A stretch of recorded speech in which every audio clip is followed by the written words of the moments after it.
Todos nós. Abra comigo a sua Bíblia, por favor, em Gênesis capítulo de número 1. Vamos começar por aí e vamos dar uma passeada na Bíblia em busca de uma resposta de Deus para esse tema. Lógico que a resposta não vai ser exaustiva, porque esse tema é um tema muito profundo. Eu passei uns 2 dias estudando, pesquisando, e me disse, meu Deus, teríamos que ter uma semana para tocar em todos os pontos importantes do tema, mas a gente vai tentar achar aqui um caminho que nos traga uma boa resposta. Gênesis capítulo 1, achou aí?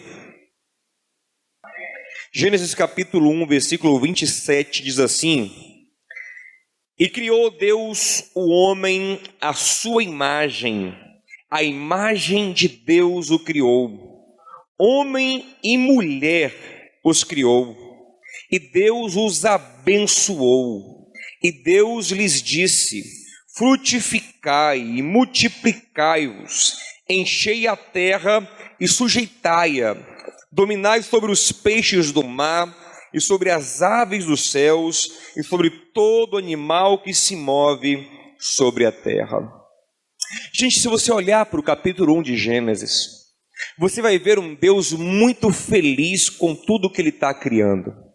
Em cada uma das etapas da criação, o autor sagrado diz que Deus avalia e diz, ficou bom. Quando ele termina tudo, ele fala, ficou muito bom. Sendo que o homem foi a coroa, a obra-prima da criação. Porque toda a criação reflete um aspecto da glória de Deus. É o que Paulo diz em Romanos 1:20, a criação manifesta quem Deus é. Mas nada na terra foi criado para manifestar Deus de maneira mais gloriosa do que o homem. Imagem de Deus.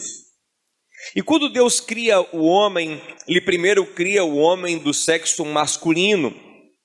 Deus percebe nesse homem uma ausência, percebe que ele precisa de uma completude, então Deus cria para ele uma mulher. E na criação do homem e da mulher, nós vemos que Deus define alguns princípios aqui do acasalamento humano.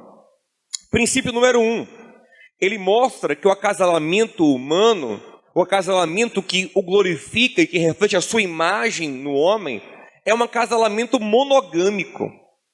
Deus criou Adão, Adão estava carente, é o que o texto diz em Gênesis 2:18, e Deus criou quantas mulheres para ele, gente? Uma. E depois, Eva, pronta, ela viveu com quantos homens? Um homem até o fim da sua vida. Então, primeiro princípio, monogamia. Segundo princípio, a gente percebe que Deus cria o homem, e depois, quando Deus cria o ser que vai completar o homem, Ele cria um ser diferente do homem.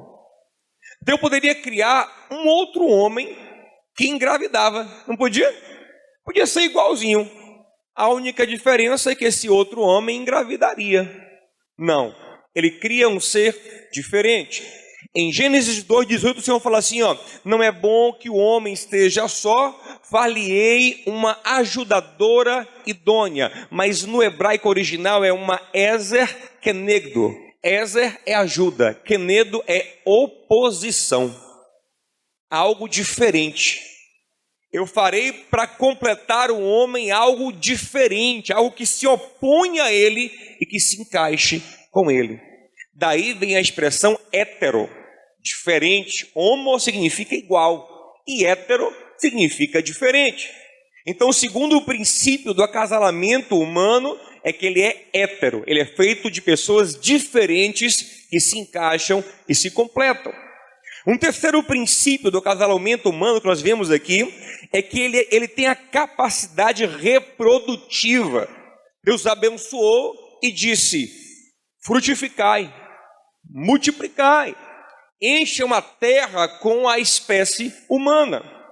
Temos aqui um tripé do acasalamento humano, do homem que é a imagem de Deus, monogâmico, heterossexual e com capacidade reprodutiva.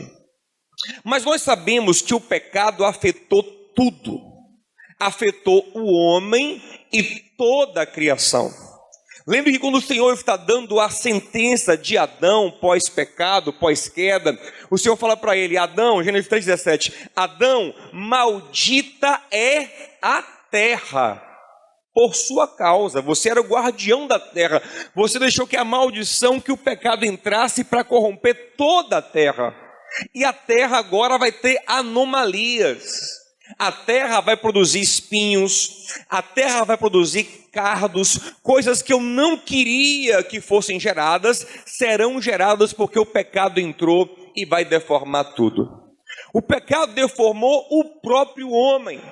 Paulo diz em Romanos 3,23 que toda a humanidade foi afetada pelo pecado e destituída, deformada da glória de Deus, da imagem perfeita do Senhor.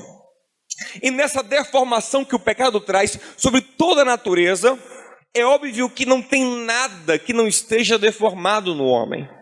Tudo no homem foi deformado, inclusive a sua sexualidade.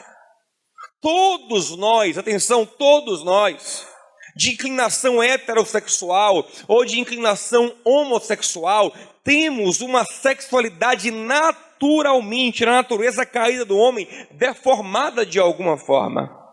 Não pense você que se você é heterossexual, a sua sexualidade é perfeita e bem ajustada. Não, todos nós precisamos da redenção do sangue de Jesus e do trabalho do Espírito Santo para ajustar a nossa sexualidade. Então a sexualidade ela foi deformada nos 3 pilares. No pilar monogâmico, ela foi muito desajustada. A humanidade passou a ter um sério problema com a monogamia. A humanidade passou a desejar mais parceiros para sua satisfação. Inclusive hoje tem pessoas que se dividem entre monogâmicos e poligâmicos. Já ouviu falar sobre isso? Muita gente fala, não, eu sou naturalmente poligâmico. Eu entendo o que ele quer dizer. Dentro dele há uma insatisfação muito grande com a relação monogâmica. O pecado também afetou a questão reprodutiva, tanto com as doenças que entraram no homem e o impedem de reproduzir, como por sentimentos, porque o pecado ele afeta não só a biologia, ele afeta a psique, ele afeta também o espírito. E o pecado gera sentimentos egoístas de pessoas que diziam, não quero ter filhos. Eu não vou entrar, não vou aprofundar nesse sentimento, mas geralmente isso esconde um egoísmo profundo. O pecado o pecado também, ele gera pessoas que têm problemas com suas crias, com seus filhos. Então ele afeta o pilar reprodutivo do acasalamento. E o pecado também afeta o pilar heterossexual do casamento. O homem passa a ter anomalias de ordem homoafetiva, de ordem bissexual e de outras ordens, muitas. Então, nós estamos diante de um homem caído, de um homem anomalizado em todas as áreas da sua vida e na área sexual. Agora a pergunta que eu faço a você é, a anomalia, ela é uma consequência do pecado, sim, gente? Sim. Agora, a anomalia é pecado em si? E aí? A anomalia na terra é uma consequência do pecado. Mas a anomalia é um pecado em si? Pensando numa anomalia aqui bem boba. Imagine uma pessoa que nasceu com 11 dedos. Ou com 9 dedos. Quem nasceu com 11 dedos para agradar a Deus, tem que cortar um dos dedos? Amputar? Quem nasceu com 9 dedos, tem que implantar um dedo? Não. Dá até para ser presidente com 9 dedos.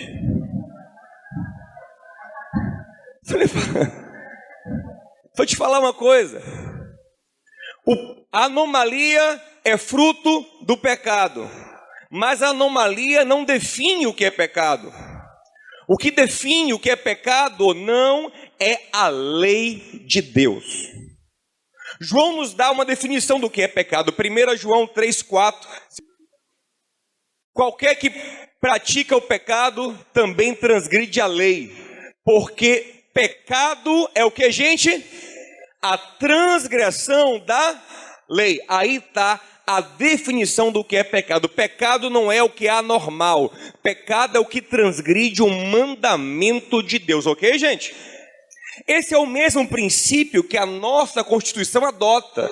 Artigo 5º, não há crime sem lei anterior que o defina. Só tem pecado, só tem infração quando você tem uma lei que o defina. Mas então, pastor, tem lei que define se a homoafetividade ela é pecaminosa ou não? A gente vai chegar lá. Antes de chegar lá, deixa eu tratar aqui de uma pergunta secundária que muitos fazem ser primária.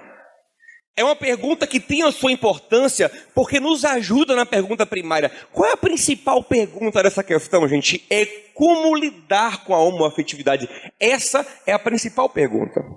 Mas tem uma pergunta secundária que todo mundo faz, que é: como alguém se torna um homoafetivo?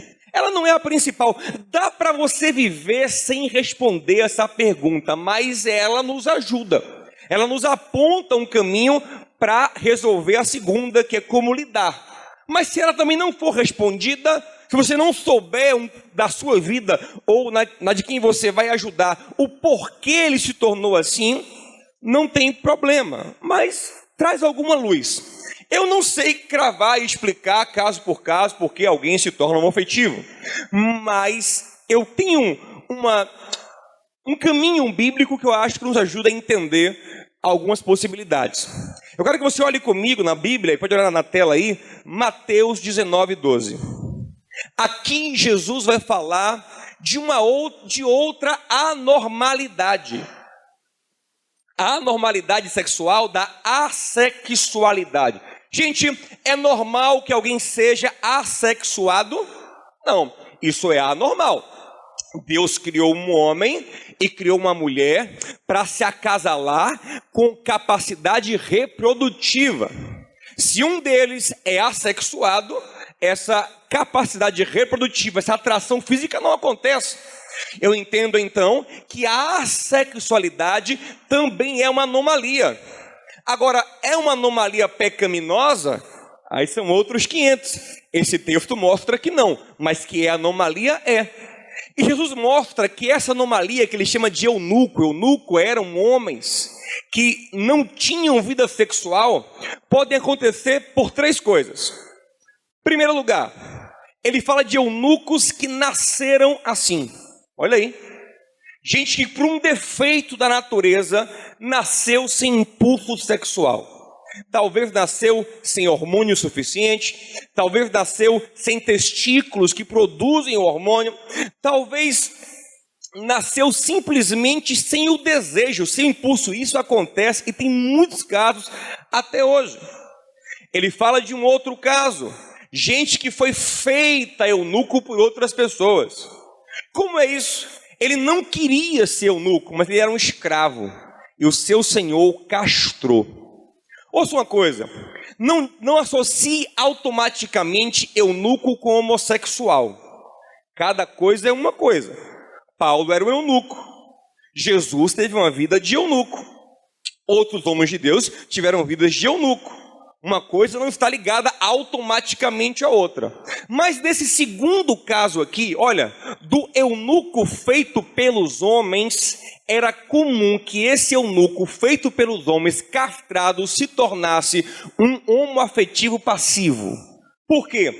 Quando o Senhor removia os testículos dele, automaticamente ele perdia a capacidade de produzir testosterona. Ele ia se afeminando. Tanto que a castração é também conhecida como emasculação. E emasculação é tirar a masculinidade.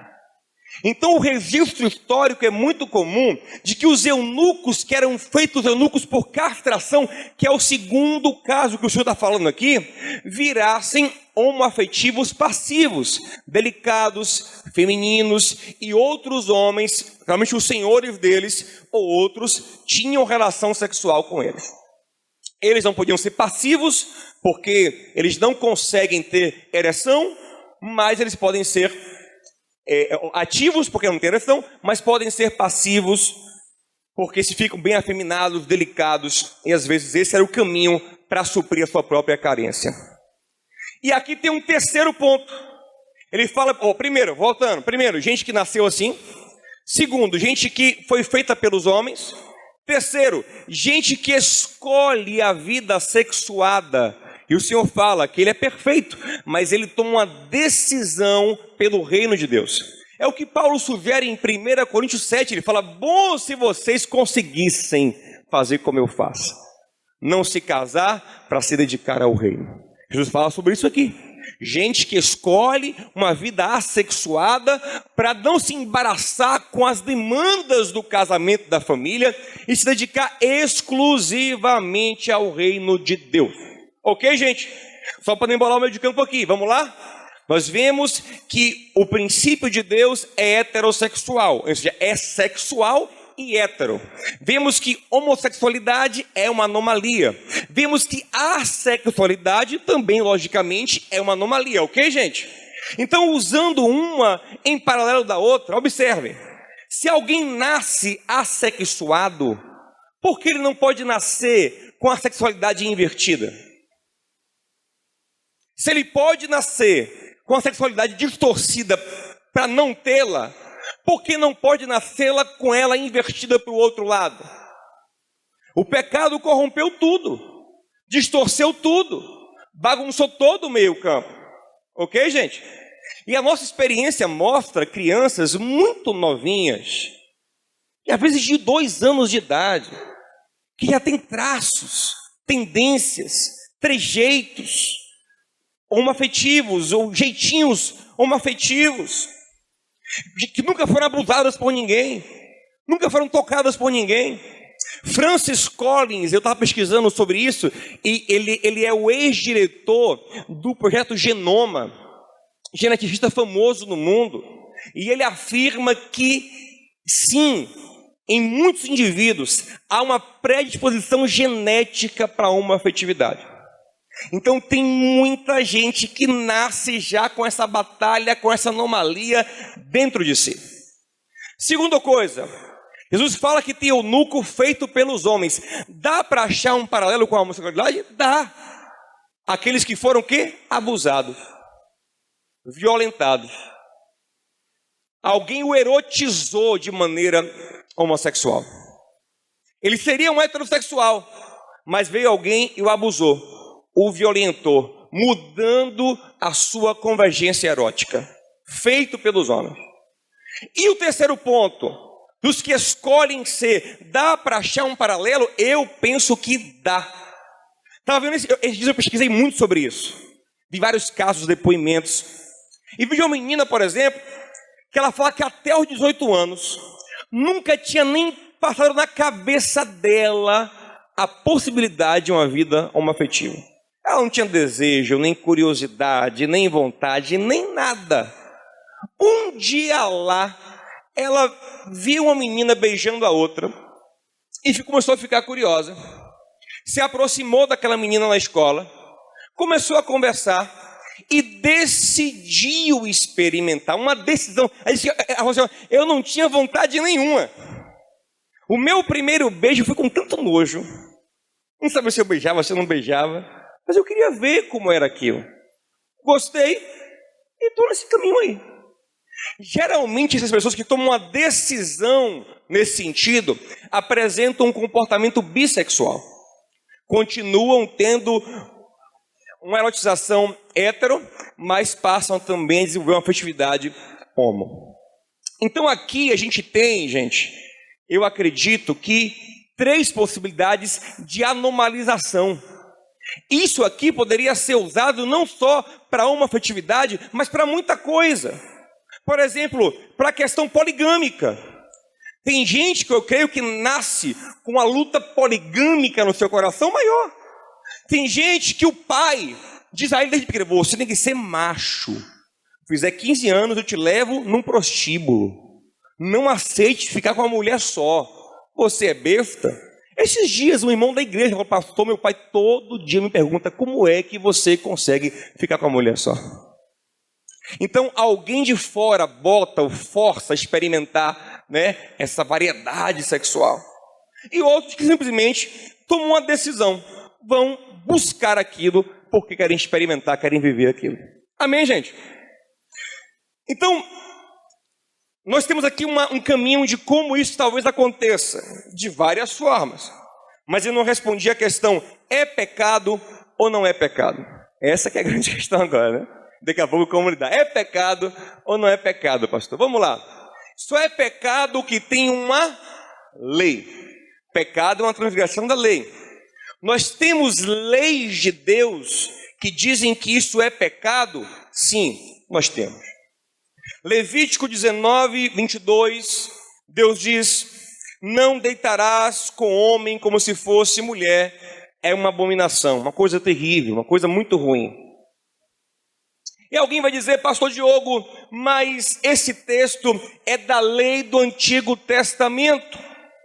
Nós não estamos debaixo dessa lei.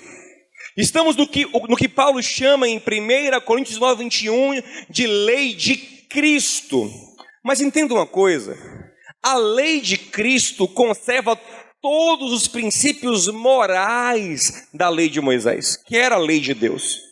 O que Cristo aboliu foram as cerimônias da lei, os ritos da lei judaica. Por quê? Porque Ele é a nossa cerimônia.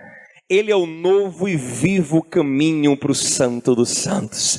Na cruz, Ele rasgou o véu e abriu o caminho. Mas Ele em momento nenhum alterou os princípios morais. Pelo contrário, Ele aprofundou. Por exemplo, Ele fala, vocês ouviram que a lei dizia, quem deitar-se com uma mulher cometeu com ela adultério. Eu, porém, digo, se ficar alimentando o pensamento na cabeça, já está adulterando. Então ele não remove o princípio moral, ele aprofunda o princípio moral. Mas vamos para o Novo Testamento. Já que tem gente que fala, não, eu só quero o Novo Testamento. Vamos ao Novo Testamento. Em 1 Coríntios capítulo 6, a partir do versículo de número 9, Paulo vai dar uma lista de pecados. E antes de mostrar isso aí, deixa eu falar outra coisa para você aqui. Assim como, ouça uma coisa, assim como a anormalidade, ela não define algo como pecado, também ela não define algo como não sendo pecado. Isso é bom pontuar também. Porque, pastor, eu sou um dos casos, ou eu conheço alguém que é do caso, de que nasceu assim, ou que fizeram isso com ele. Porque há quem defina essa tese, só de fato é culpado de pecado quem escolheu, que é o terceiro caso. Mas quem nasceu assim, ou quem foi feito assim por alguém, ele não tem culpa. Mas vamos saber uma coisa, meu irmão, não é só o homo afetivo que luta com a anormalidade, não.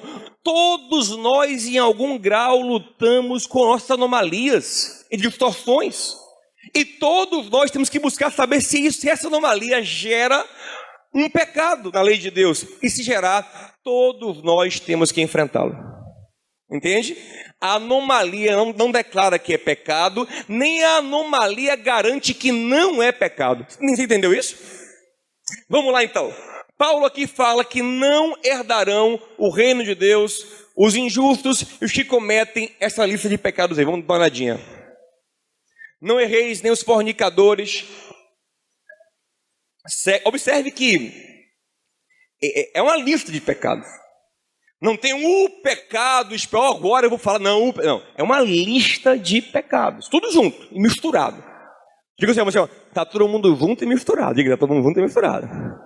Está todo mundo, meu irmão, no bar do pecado. É tipo assim, é isso, e homossexuais. Não, tudo junto, ele fala tudo junto. Fornicadores, quem faz sexo fora do casamento. Idólatras. Adúlteros. Aí ele fala efeminados e sodomitas, ladrões, avarento, você que é mão de vaca, ganancioso, tá junto aí, tá tudo junto e misturado. Tudo junto e misturado aí. Avarento. Bêbado. Eita, maldizente, língua solta. Tá juntinho também. Mesmo nível. Inclusive, lá em Provérbios 6, o Senhor fala assim que tem 6 coisas que ele aborrece e a 7ª ele abomina. E na fez que ele aborrece tem coisas como homicídio. Naquele abomina tem aquele que semeia contenda. Bem. Maldizente, ladrão, tudo junto e misturado. Mas nessa lista ele coloca duas palavras que se referem a uma afetividade: efeminados e sodomitas. Essas expressões no original dão muita polêmica. Eu gastei um tempo para poder, ter convicção do que significam elas. A primeira palavra é do grego efeminado, do grego malakoi. E depois de pesquisar muito, buscar historiadores antigos e muita coisa, eu tenho hoje convicção de que malakoi significa efeminado.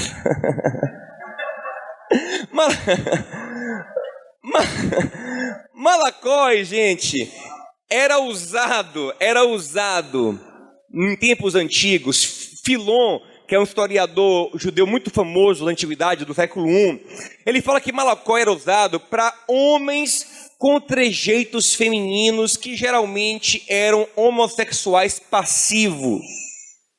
O eunuco, castrado por homens, a tendência dele era que ele virasse um malakoi.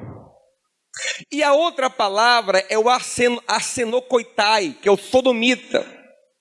Sodomizar significa... Tem criança? Tem, né? Esse escudo assim, não traz criança. Amém? Não traz criança. Eu fico sabendo como falar. Sodomizar significa violar alguém por aquele lugar. É o que significa sodomizar. E arsenokoitai era usado na língua antiga para definir homens que usavam outros homens para o seu prazer sexual. Por que Paulo usa as duas palavras? Porque era muito comum naquela época, e até outro dia, hoje eu parei de ouvir isso, porque eu não ando mais com a galera que fala isso. Mas até outro dia, quando eu era criança, era muito comum dizer que o ativo não era homossexual, não. Quem lembra disso, lembra? Tinha até brincadeiras assim: vou te sodomizar. Claro que a palavra não era essa, né? E o cara se achava macho, né? Eu sodomizo você, ele se achava macho. Então Paulo, para não deixar dúvida, ele fala: tanto o malakoi, o passivo, quanto o arsenokoitai, o ativo, ambos estão cometendo pecado. Paulo volta a falar sobre isso numa lista de pecados em 1 Timóteo capítulo 1, versículo 9, gente. E para encerrar a questão se é pecado ou não, Paulo vai falar o texto mais forte sobre uma afetividade que tem na Bíblia, que é Romanos capítulo 1. Eu quero que você leia ele comigo, por favor. Romanos capítulo 1, versículo número 24. Por isso Deus também os entregou às concupiscências de seus corações, à imundícia, para desonrarem seus corpos entre si. Pois estes mudaram a verdade de Deus em mentira, e honraram e serviram mais a criatura do que o Criador, que é bendito eternamente. Amém. Por isso Deus usa... gente, fala de homens, resumindo, fala de homens que estão se rebelando contra Deus. Deus disse é assim, ele disse não. Você não é o nosso Deus. O nosso verdadeiro Deus é o homem.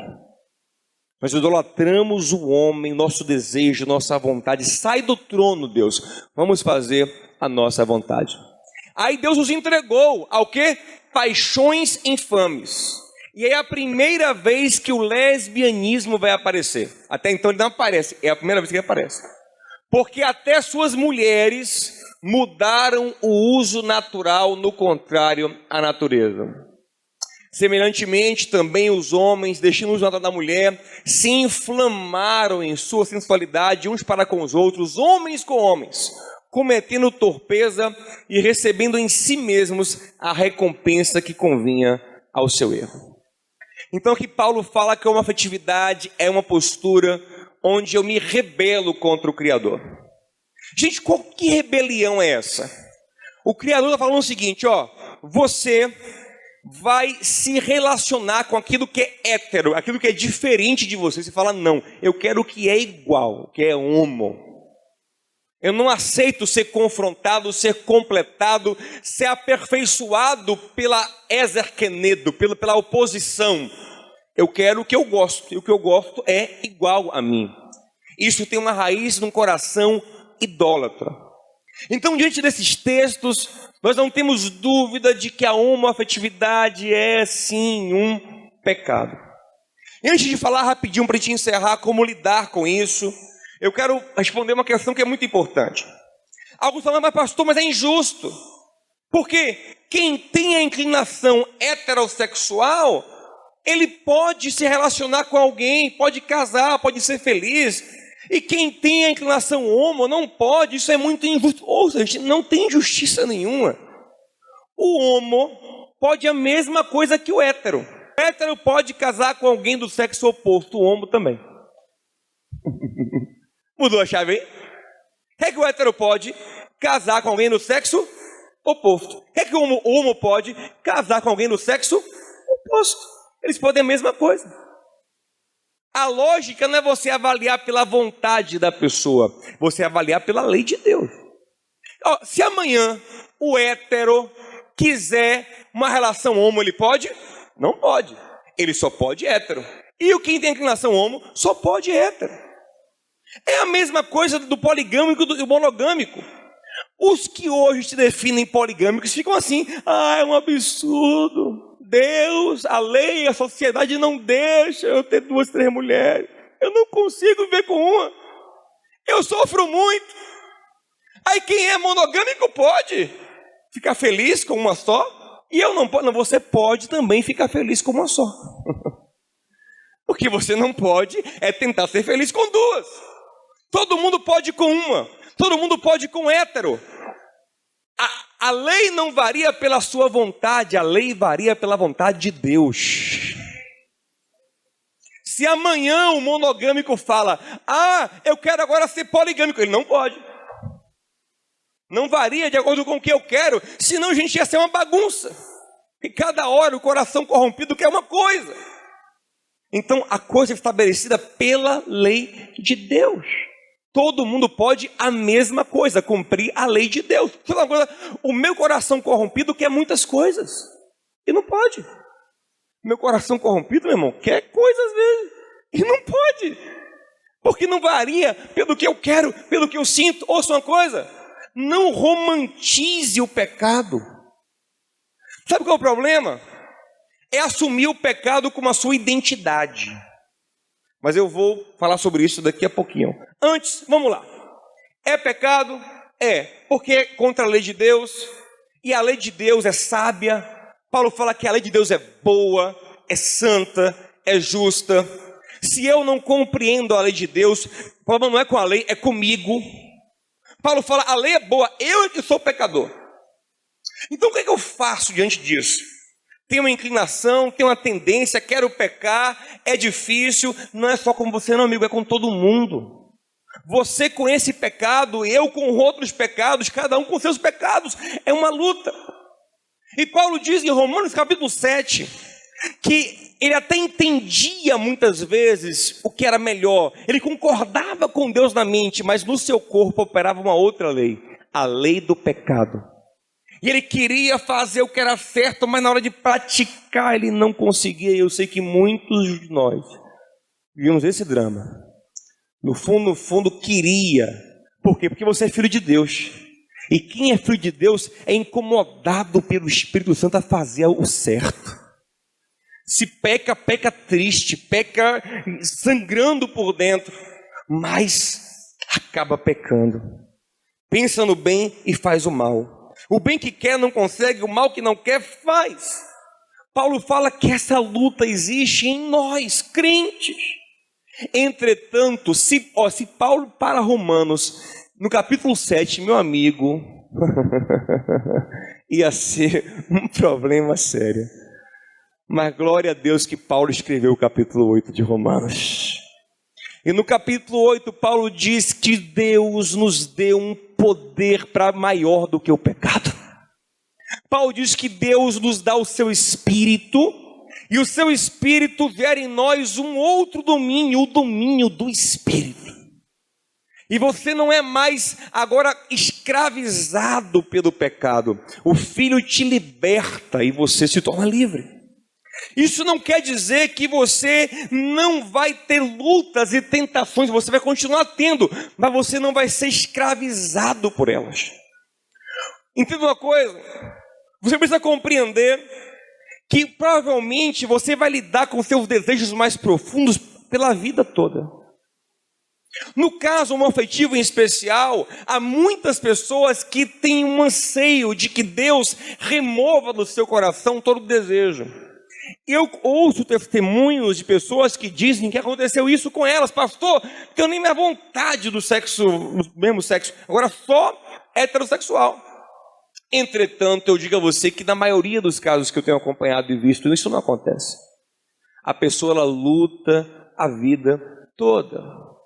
Às vezes algumas até desenvolvem a heterossexualidade, casam e estão felizes no casamento, mas vez por outra lutam com o desejo homossexual. E Paulo diz que isso é normal. Gálatas 5,16 diz que nós eternamente não, enquanto estivermos na terra, né? Eternamente está repreendido. Depois da morte ou da volta de Jesus, seremos glorificados e bye bye pecado. Mas enquanto tivermos aqui, é uma batalha constante da carne contra o espírito. E Paulo fala, a única maneira de vencer é andando no espírito. Andai no espírito e não vão satisfazer o que a carne quer. Gente, o que é andar no espírito? É andar numa dependência de Deus.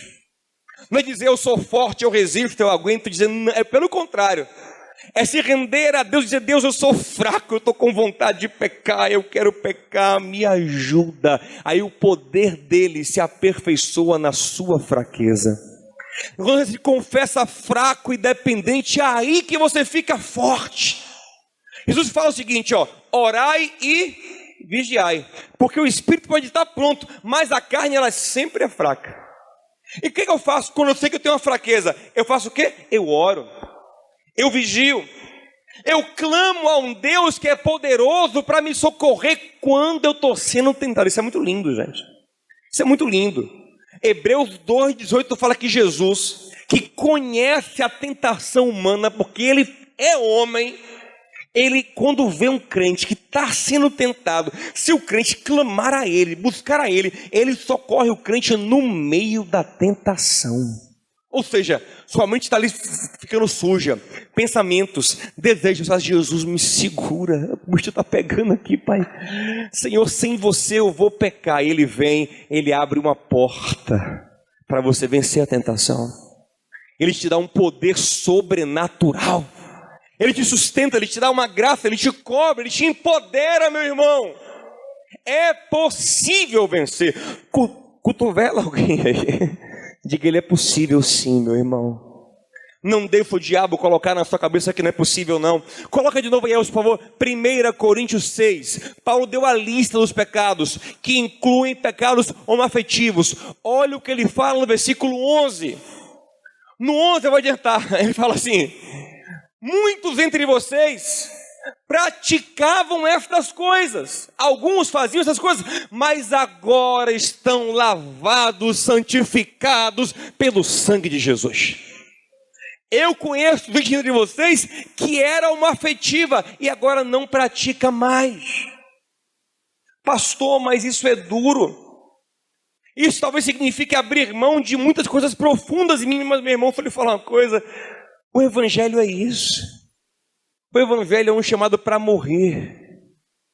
O grande problema é que muita gente pensa que é evangelho, um negócio tipo assim, eu vou lá para melhorar a minha vida, para fazer o que eu gosto, para Deus me dar poder para eu conquistar tudo o que eu quero. Posso todas as coisas em Cristo que me fortalece. Eu sou baixinho e barrigudo, mas eu posso conquistar uma mulher linda. Eu não estudo não, mas eu posso passar na UFBA. Sabe, eu sou preguiçoso, mas eu posso ficar rico. É lei da atração, eu vou ficar rico, vem dinheiro, vem dinheiro, vem dinheiro. Não, meu irmão, Pelo contrário, o evangelho é um chamado para morrer. Quem quiser vir após mim, dia após dia, negue-se a si mesmo, tome a sua cruz e me siga. Quem quiser ganhar a vida, perdê-la, mas quem perder a vida por amor de mim, ganhá-la. E se teu olho te faz tropeçar, arranca o teu olho. É melhor você entrar no reino sem um olho, do que ir completinho para o inferno. Então esse é o chamado do evangelho, é uma renúncia, é uma entrega, meu irmão. É uma convocação para se entregar. E às vezes eu percebo que o islâmico entende melhor um chamado de entrega do que um cristão muitas vezes. O islâmico entendeu que a convocação de Alá é essa, se entregue pelo Islã. E o crente está dizendo o seguinte: não, eu estou aqui para receber. Eu estou aqui para ser abençoado. Se não for, irmão, eu saio para outra gente e vou buscar alguém que pregue para mim o que eu quero ouvir. Mas não. O nosso chamado é um chamado fiel e verdadeiro de alguém que se entregou por nós. Ele deu o exemplo. Tem dois tipos de entrega. A primeira entrega é quando Deus entrega o homem a Ele mesmo. Romanos capítulo 1. Você não quer? Você quer ser seu próprio Deus? Então Deus te entrega para viver o que você quer. Agora arque com a sua consequência. E a segunda entrega é quando o homem se entrega a Deus. Porque ele entende que Deus se entregou ao homem primeiro. Deus entregou o seu filho. Deus nos amou primeiro. Eu entendo, eu recebo e eu me entrego também. Você entende isso, gente? O evangelho não é Cristo se entregou por mim. Que legal. Rapaz, que bom. Eu não faria isso não, viu? Que bom que você me ama assim. Eu não te correspondo não. Não é bom ter alguém que me ama assim, né? Quando estou carente eu vou nele. Estou triste eu vou nele. Eu não gosto dele não. Não, meu irmão. O pacto é o seguinte: eu me entreguei por você, você se entrega para mim. Deixa eu falar uma coisa. Essa vida não é uma vida infeliz não, meu irmão. Pelo contrário.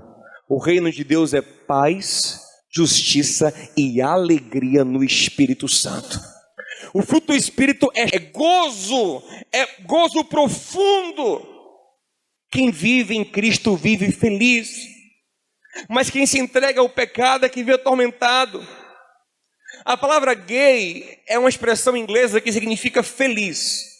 Mas sinceramente, eu converso com muita gente que se entrega à prática homoafetiva e é raro eu encontrar alguém gay feliz. Geralmente eu encontro pessoas perturbadas, depressivas, atormentadas em sua consciência, que detestam a vida. É o que eu tenho encontrado. Felicidade de verdade, meu irmão, está em Jesus Cristo. Felicidade não está na homossexualidade, nem na hétero. Está em Jesus. Ele é a nossa felicidade. Ele é a nossa completude. Ele é a razão da nossa vida. Amém, meu amado? Você crê nisso? Em Jesus. Antes de encerrar, eu quero te dar alguns conselhos importantes e muito rápidos. Primeiro conselho: pastor, se eu tenho essa luta, o que é que eu faço? Irmão, primeira coisa, em nome de Jesus, pare de se definir como homossexual. Pare de dizer para você mesmo que você é homossexual. Se você é um filho de Deus, você é alguém que tem uma luta homoafetiva, mas você não é homossexual. Vamos dizer uma coisa: pense em um homem que tem uma luta com adultério. Ele luta, ele pensa, se segura, se controla. Ele adulterou até no passado, talvez. Mas ele vai se definir para o resto da vida como adúltero? Não. Eu sou um filho de Deus que vigiu nessa área. Amém, gente? Qualquer pecado é assim. Então tem gente que pega o pecado e faz dele identidade. Esse é o erro. Esse é o grande engano do mundo. Uma afetividade não é a sua identidade. É um comportamento rebelde que não te define. O que te define é a presença do Espírito Santo no seu coração. Amém, meu amado? Outra coisa importante que você tem que pensar: pastor, qual é o limite do pecado ou não quando o desejo vem no meu coração? É se você alimenta ele ou não. Se você começar a fantasiar, começar a pensar, Jesus falou, não basta consumar, o alimentar o desejo, ele é pecaminoso. Mas se você sente, luta e diz não ao desejo, você não pecou. Pelo contrário, você se mostrou um grande crente. E eu conheço muita gente cheia do Espírito Santo que tem esses impulsos homoafetivos, e é uma bênção. Conheço pastor, um dos pastores que eu mais admiro hoje é justamente por isso. Um cara que, sabe, lutava muito com isso, tinha uma batalha. Ele casou, assim, porque ele quis, cara. Eu vou falar sobre o casamento daqui a pouco. Casou, tem filhos. Eu sei que ainda tem uma luta nessa área, mas ele a derrotou. Isso é admirável. Então essa luta não impede o agir de Deus na sua vida, amém, gente? Há até quem especule que Paulo tivesse essa luta, acham que o espinho na carne dele era isso. Eu particularmente acho que é outra coisa. Mas se fosse, isso diminui em alguma coisa quem ele foi, gente? Em nada. Eu posso ter qualquer impulso no meu coração. Eu posso ter no meu coração o impulso de ser um homem-bomba. Desde que eu não exploda ninguém. Eu sou uma bênção. Desde que eu não alimente, desde que eu não fique pensando em explodir. Está entendendo, meu irmão? Então, o sentimento não lhe define. Você é um filho de Deus. Amém, meu amado? Sobre casar, uma coisa importante. Casar é uma opção para quem tem essa luta, sim, se ele desenvolver a heterossexualidade. Se ele não tem essa vontade e quer usar o outro como sua terapia, não vai não, gente. Eu vou lá para ver se eu gosto. Aí você casa com alguém para ver se gosta? Você compromete toda a vida da pessoa para ver se gosta? Não, você tem que gostar primeiro. Desejar primeiro. E outra coisa, você precisa abrir o jogo com a pessoa. Não esconda não. Eu vi casos terríveis recentemente. Gente que escondeu o jogo e depois a coisa entortou. Então o que é que você faz? Olha fulano, olha fulana. Eu sou uma pessoa que tem essa luta na minha vida. Gente, qualquer problema sexual tem que ser aberto para que o outro saiba onde está entrando. Tem essa luta, quer encarar? Quer encarar. Então vamos junto. Outra coisa, não case para provar nada a ninguém. Case se você realmente amar aquela pessoa. Casamento não é uma resposta para ninguém, porque Deus não exige que ninguém case. Amém, gente? Você pode ser um solteiro abençoadíssimo em nome de Jesus. Então case se você realmente amar. Case se você tiver vontade, desejo. Abra o jogo. Mas não case por pressão, nem para mostrar nada a ninguém. Uma outra opção que você tem é o celibato. É não casar. É o que Jesus fez. Quem acha que Jesus era um homem infeliz? Levanta a mão. Então por que esse negócio? Se eu não tiver alguém... Para com isso, meu amigo.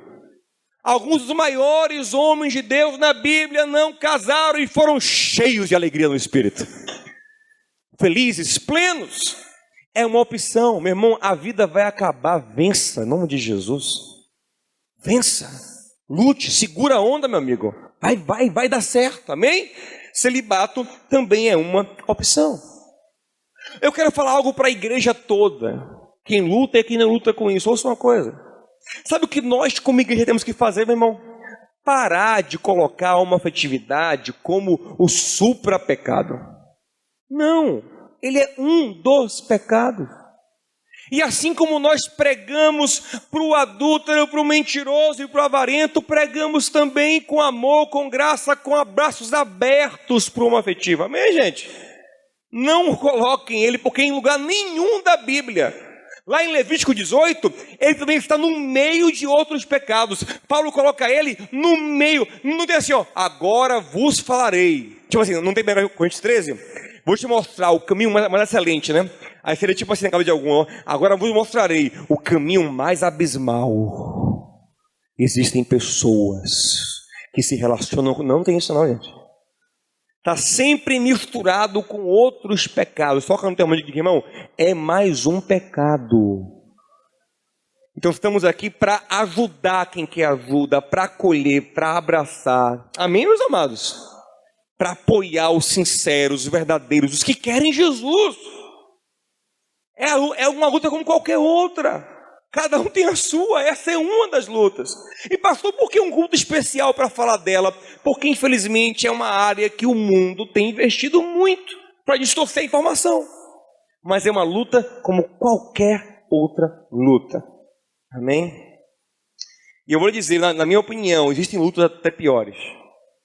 Tem coisas que fazem muito mais mal numa comunidade, numa relação, numa família, do que uma afetividade. Que é uma luta, sim, dura, mas não é a única luta. Deixa eu falar uma coisa. Quando você for lidar com esses sentimentos,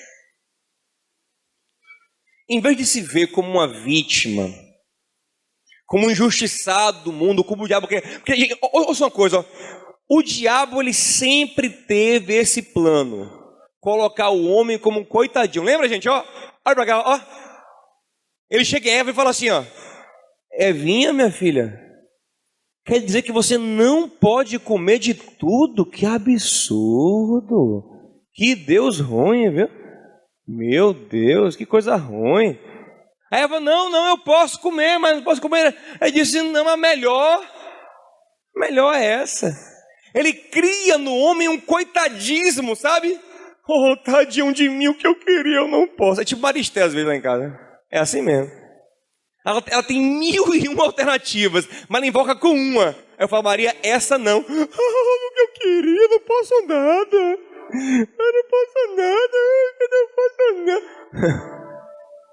Então, em nome de Jesus, para com esse negócio de eu não posso nada. Você é um filho amado de Deus. Tem um fruto, sim, que é proibido na sua vida. Mas tem todo um jardim para você se deliciar. Tem graça e tem amor de Deus em todas as áreas da sua vida, inclusive nessa também. Sabe, pare com esse coitadinho. Você não é a vítima do mundo. Não deixa o diabo e o mundo e movimentos mundanos colocar em cima, a igreja é opressora, a religião é opressora. Não, meu amigo.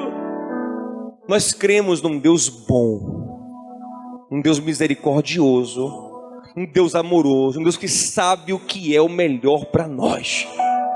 Eu vou dizer uma coisa, já questionei esse Deus, já fui contra ele e sempre deu errado. Ele sabe o que é melhor. Meus pensamentos são mais altos que os vossos pensamentos. E andar com Deus é crer nisso. Não, Deus sabe o que é melhor aqui, mas isso aqui Ele não sabe não. Ele sabe o que é melhor em tudo. Amém, meu amado? E se Ele falou que a única possibilidade de acasalamento é heterossexual, meu amigo, eu vou confiar nele. E se eu não conseguir, Ele me respeita. Porque Ele podia obrigar todo mundo a casar, né? Quem não ler assim, ó, quem não casar está me desobedecendo. Ele fala, não, você pode não casar. Pode casar com hétero. Você não pode se casar lá com um homem. É o que eu quero. E eu confio nele. Eu creio nele. Amém, meu amado? E tem muita coisa também que minha carne pede, ele fala não, e eu confio nele. Não seja um coitadinho, mas se coloque na presença dele com graça. Ele vai te levantar nesse tempo, vai te cuidar. Deleite-se nele. Salmo 37,4. Deleita-te no Senhor e Ele satisfará os desejos do teu coração. Ele vai satisfazer a sua alma. Ele vai pacificar você. Em nome de Jesus. Deixa eu falar uma última coisa antes de orar. Nós estamos nos preparando como igreja para ajudar todos que têm essa batalha. Porque sabemos que infelizmente por causa do tremendo preconceito, sim, que foi estabelecido como se fosse o pior dos pecados das lutas, muitos se encavernaram. Muitos ficam dentro do armário, né? Como se fala lá no mundo. Mas eu quero dizer em nome de Jesus que sair do armário é uma coisa boa. Porque só quando você admite a luta, primeiro para Deus e para alguém que você confia, é que você começa de verdade a ver a luz entrar na sua vida. Tiago 5,16 diz, confessai vossas culpas uns aos outros e oreis uns pelos para que sejais curados. Então eu quero que você pare de fingir uma coisa que você não é. Eu vejo gente que fica até enrolando, eu vejo menino que enrola até as meninas. Finge que está gostando da menina, defrauda a menina. Não está gostando nada dela, você não gosta de menina. Então você tem que assumir a sua luta. Não publicar no Facebook, não, eu tenho essa luta. Não é isso não. mas ser sincero com você e com as pessoas. Tenho essa luta, não gosto, não quero, mas eu estou em Cristo. Amém, meu amado? É um caminho de vitória. E queremos ser uma comunidade que ajuda, que abraça, que acolhe o mentiroso e o ajuda a caminhar para a verdade, que acolhe o ladrão e o ajuda a caminhar, em vez de ser ladrão, a ser um doador generoso, amém? E que também acolhe o homoafetivo e o ajuda na sua batalha, ou para caminhar para a heterossexualidade, se ele quiser, ou para caminhar para o celibato. Os dois caminhos que ele tem. Sem preconceito, sem ojeriza, sem escantear ninguém, sem limitar ninguém, pelo contrário. Pastor pode ser pastor e pregador, pode ser tudo. Se ele não estiver cometendo um pecado, pode. Mas se ele estiver cometendo qualquer pecado, ele fica manchado para fazer qualquer coisa também. E não só esse pecado. Você entende, gente? Então essa consciência deve permear toda a igreja. Deve fortalecer toda a igreja. Tem mais temas sobre esse tema, como a questão do gênero, do comportamento, de papéis de gênero, mas a gente não tem tempo para entrar nisso tudo hoje. Mas eu quero te dizer, meu irmão, que Jesus está contigo em todas as suas lutas, e nessa também. Paulo diz que não tem nenhuma tentação que seja sobre-humana, todas estão no nível que você pode dar conta, e Deus é fiel para abrir uma porta de escape para a sua tentação. Ele é fiel para, junto com a tentação, te dar um escape, uma vitória, te socorrer. Eu quero orar com você, meu irmão. Eu sei que não é fácil lutar com isso, como não é fácil também lutar com outras coisas.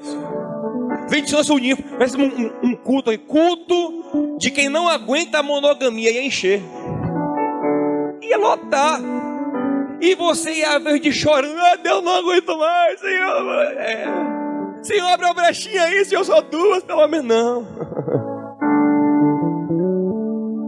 eu sei que é difícil, mas Jesus é conosco, amém, gente? Ele é poderoso para nos fazer novas criaturas, para nos restaurar. Se Ele nos deu uma missão, é porque essa missão pode ser cumprida, amém, gente? Ele não nos pediria nada que não desse a graça para alcançar. Senhor, comece a pedir a Deus graça para lidar com a sua fraqueza, graça para lidar com quem lhe cerca, graça para lidar com a sua família, graça de Deus, amor, misericórdia no coração. Você não é vítima, você é um abençoado. Ah, mas pastor, a culpa não é minha, eu fui abusado, ou eu nasci assim, meu amado. A culpa é de Adão. A gente sabe disso. Mas todos nós temos culpa quando escolhemos o pecado. Porque o desafio que Deus colocou em nosso coração é um desafio que você pode lidar com ele. Peça graça ao Senhor. Receba essa unção que te completa, que te fortalece, que te empodera para vencer. E acalma-me, oh, me levas pelo fogo, me levas pelo fogo, curando todo meu ser, pois confio em ti,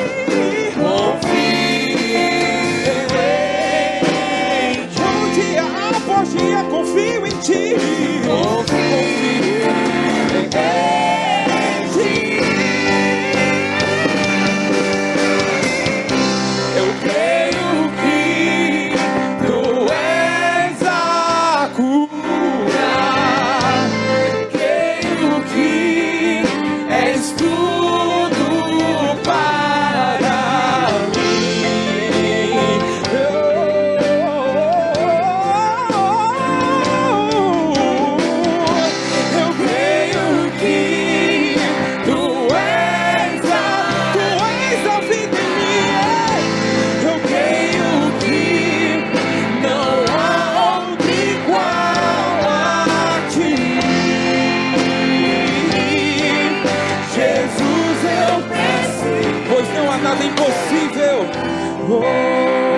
mão, declara isso com fé. Isso é poderoso.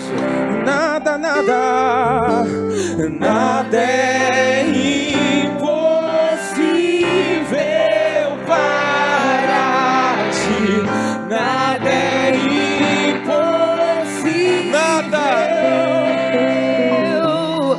Nada é impossível para ti. Tens o meu mundo em tuas mãos. Nada é impossível para ti. Nada é impossível.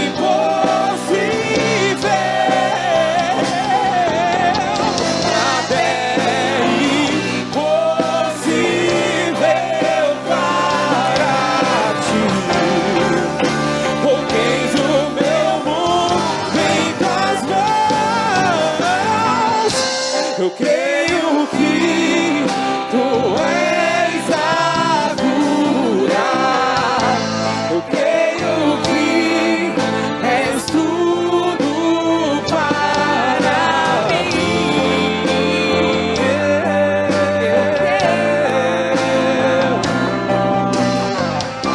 Eu creio que tu és a vida em mim. Eu creio que não há outro igual a ti. Jesus, eu preciso de ti. Não há outro igual, não há outro igual. És tudo que eu preciso. Jesus, eu preciso de ti. Põe a mão no seu coração. Pai querido, o Senhor conhece o nosso coração. O Senhor sabe o que passa dentro de nós. O Senhor sabe quais são as lutas mais profundas do nosso ser. E sem o Senhor nós não conseguimos vencer. Se tentarmos sozinhos, vamos cair sempre, Senhor. Mas eu te dou glória porque o Senhor enviou o seu Filho. E Ele venceu. Ele conseguiu vencer o que eu não consigo vencer. E quando Ele venceu na cruz definitivamente, Ele abriu o portal para que eu pudesse ser santo, para que eu recebesse o Teu Espírito. E no poder do Teu Espírito eu venço o poder do pecado.